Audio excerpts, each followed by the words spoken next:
learned that Rwanda, you know all about Rwanda, and the Congo will be doing a peace settlement, probably coming in on Monday or Tuesday. We're going to be signing it up, and we've stopped a very vicious war. So that was an honor for me to be involved. I want to thank J.D. Vance for a great job, and also our Secretary of State, Marco Rubio, has done a fantastic job. So Rwanda, long-term war with the Congo, a very bloody war. They're all bloody, but this was a really bloody one. He's going to be making peace with Congo, and they can get on to making trade deals with the United States and other places and have a much more normal form of life. We're very honored by that. As you know, we did a very great job with India and Pakistan, and we had India in. It looks like we're going to be making a trade deal with India. And we had Pakistan in. It looks like we're going to be making a trade deal with Pakistan. And it's a beautiful thing to watch. The Serbia, Kosovo, likewise, they've been fighting for years. And as you know, we brought that one to a conclusion. And now we have a couple of big ones. We have Russia, Ukraine, which is making a little bit of progress. And we have Israel. And nobody really knows what that one is all about. We're going to find out pretty soon, I guess. The Iranian foreign minister this afternoon said if the U.S. is serious about negotiations, that you would call up Israel and request that they stop their airstrikes. Will you make that request? Well, I think it's very hard to make that request right now. If somebody's winning, it's a little bit harder to do than if somebody's losing. But we're ready, willing, and able, and we've been speaking to Iran, and we'll see what happens. Mr. President, what was the thought process behind 2-week timetable? Just time to see whether or not people come to their senses. Mr. President, did the Europeans help at all in talking with the Iranians? They didn't help, no. Iran doesn't want to speak to Europe. They want to speak to us. Europe is not going to be able to help in this. 20 years ago, you were skeptical of the Republican history you have that Iran is building a nuclear weapon. Your intelligence community has said they have no evidence that they are at this point. Well, then my intelligence community is wrong. Who in the intelligence community said that? The Director of National Intelligence, Tulsi Gabbard.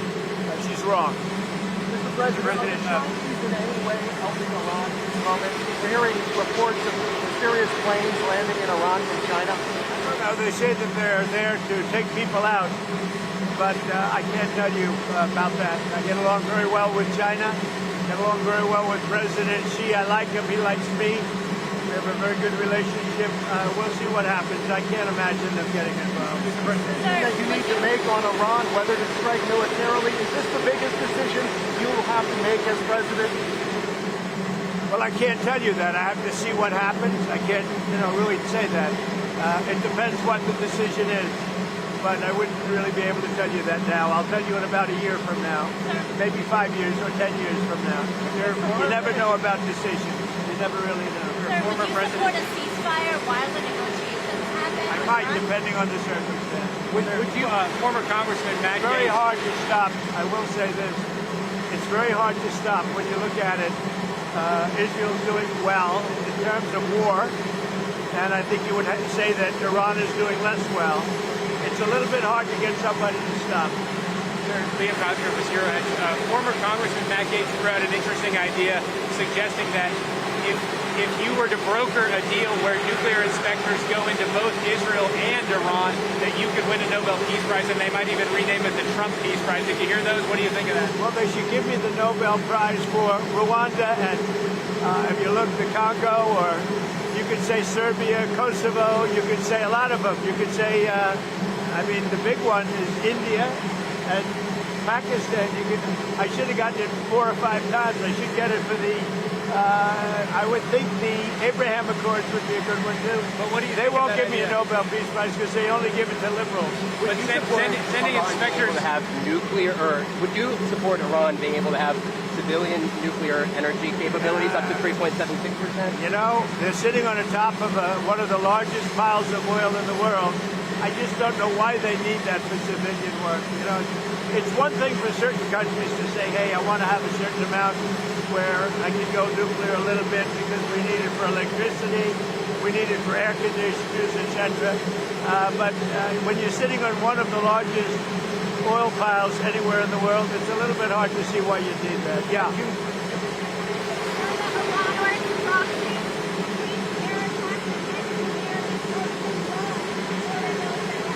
We're always concerned about that, and we have to take them out and be very strong.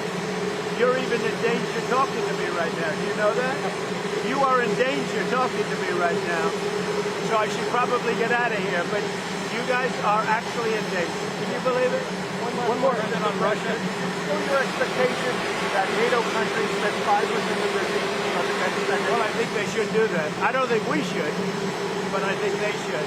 We've been supporting NATO so long. In many cases, I believe paying almost 100% the cost. So I don't think we should, but I think that the NATO countries should. Absolutely. Would you like Spain decides not to? Well, NATO's going to have to deal with Spain. Spain's been a very low payer. They were always a very low payer. They were either good negotiators or they weren't doing the right thing. I mean, I think Spain has to pay what everybody else has to pay. Spain has been notorious for low pay. You know who else was the low payer? Just about the lowest? A place called Canada. Because Canada said, why should we pay when the United States will protect us free? And they've been right about that.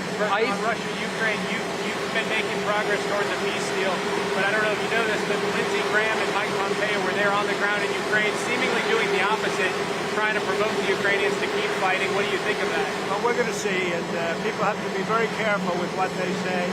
They've got to be very careful with their mouth, because their mouth can get them into a lot of trouble.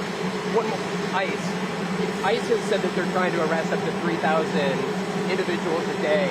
There are some communities that are saying they are fearful of being wrongfully detained or separating some families, even if they are undocumented. Is the fear in some of these communities worth the deportations of these undocumented individuals, a mass deportation Always program? a tough subject, because look, we have farmers. I love farmers. I won 80%, 85% of the farmers, and I love them, and I'm never going to do anything to hurt our farmers. And you could also say the leisure business, etc. There are some businesses where you have a disproportionate amount of people that are the people that you're talking about. At the same time, we have to get the criminals out of our country. And we're looking at doing something where, in the case of good, reputable farmers, they can take responsibility for the people that they hire and let them have responsibility, because we can't put the farms out of business. And at the same time, we don't want to hurt people that aren't criminals. Most of the people that came in over the last 3 years under Biden, I would say probably 3.5 to 4 years. Those people, you have a lot of criminals, you have a lot of, we're looking at that very closely. You've had people that have worked on farms for 20 years. It's very hard to go in there and say, you know, you're coming out. But we're going to let the farmers take responsibility. They're great people. They'll do it. They know the good and the bad. So the hard part about this is not like a normal war where people wear uniforms. They don't wear uniforms. But we have murderers that came out of the last 4 years. We have murderers.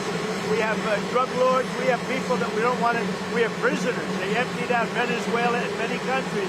They emptied out their prisons into the United States. We have to get those people out. But we have stone cold murders. 11,888 murders. We've already gotten a lot of them out of here, but we don't want them, so we have to be careful. But I never want to hurt our farmers. Our farmers are great people. They keep us happy and healthy and fat. Are there other cities that you're going to try to replicate what you've done in Los Angeles? Well, I mean, we had a big victory last night in the Court of Appeals with respect to Los Angeles, but really the country, where Gavin Newsom, who's really an incompetent governor, he's just doing a terrible job between his fires, between all the houses burning down, his forest fires, and now Los Angeles. If we didn't go to Los Angeles, and the sheriff admitted it, he had no control. He would have lost control. We saved Los Angeles by having the military go in.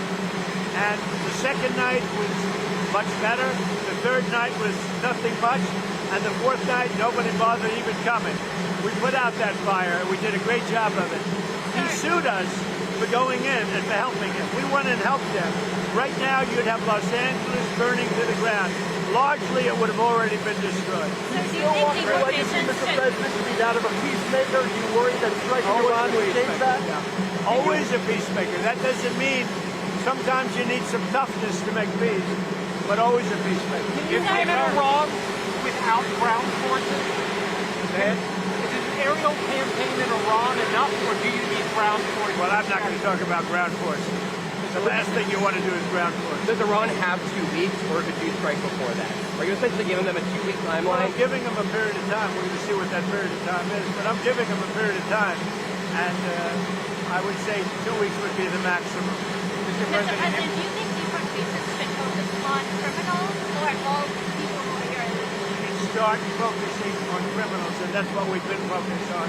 Very bad criminals, dangerous criminals. But Stephen Miller said to go out and arrest every person who's here illegally. He told ICE to arrest everyone who's here illegally. Do you agree with that? Stephen and I have a very good understanding. He's a terrific person. We have a great understanding. President, if there is an attack on U.S. assets, will you promise to conduct a full investigation and make it transparent with the American people before blaming Iran for such an attack? Well, if there's an attack, we'll know almost immediately with modern equipment who made the attack, and those people will be very, very unhappy.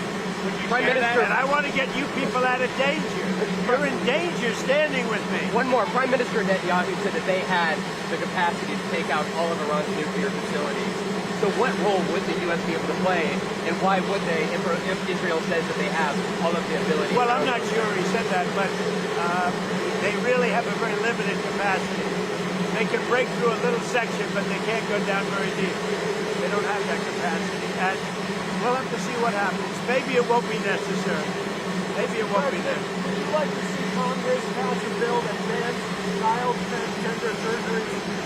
Well, I know they're talking about it, aren't they? We're going to have to see how it comes to me in what form. Certainly, it's been something I've been talking about also. Okay? Thank you. Be careful. Duck. Thank you, everybody. Thank you.